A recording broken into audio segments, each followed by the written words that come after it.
الحديث السادس عشر عن أبي هريرة رضي الله عنه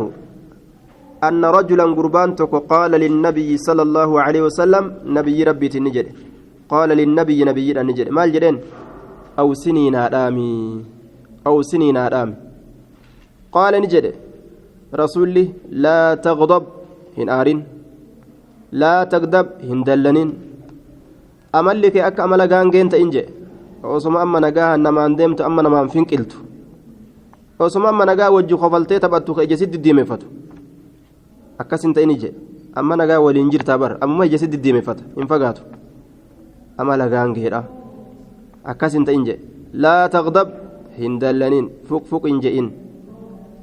ama lagaangee dhiisaa je ama lagaangee kana waa hedduu nama fida waa hedduu nama fida namni yoo akka fedhe dhabillee akkan feene ta'a kana fa'aa nama fide jechuudha akka fedhu dhabee namni keessaa akka baqataa kana fa'a akka fedhu dhabe inninis akka fedhu dhabe isinis akka feetu dhabde akka fedhan yoo dhaban akkam feene ta'an kanaafuu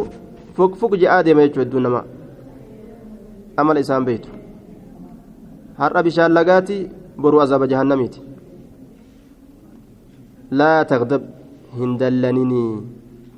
faraddadani deddeebise miraaran taraa hedduu ni deddeebise قال نجد لا تغضب هندلنني فردد الرجل على النبي قربان نبيرات دبيد الديبسه نادامي جنان رسول الله نتبد الديبسه لا تغضب هندلنين رواه البخاري معناه دبيدا وان دلنسون كيرتك اجلتون دلغين جچو دلنسون مال نما غوتي يو نما تكوت ارت او يوكا اجس يوكا يدي yookaan arrabsii waan takka namaan jettu jechuun waan isin irra nama qaceelchitu san hin dalaginii je namni islaamaa dallansuu jala deemurraa dhoowwamee jira jechuudha gabaabdumatti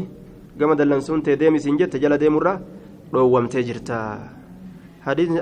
arbaciinaa kun dawaa guddaa gorsa guddaa keessa jira lubbuu ittiin gorfamtuuf.